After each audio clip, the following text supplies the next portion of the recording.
Let's see how to write beta in Microsoft Word. First off, we want to open Microsoft Word.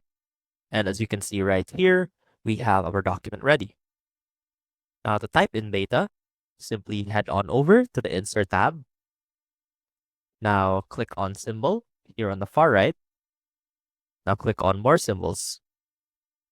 Now make sure that you are in the Greek and Coptic subset so you can find your beta symbol.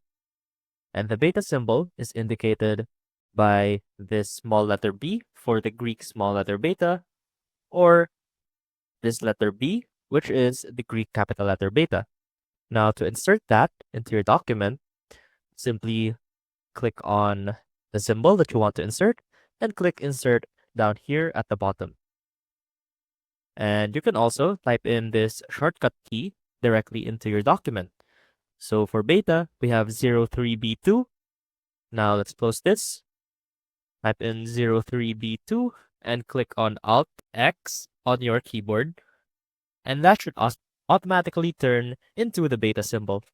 And that is how you can write beta in Microsoft Word. I hope this helped, and I will see you soon.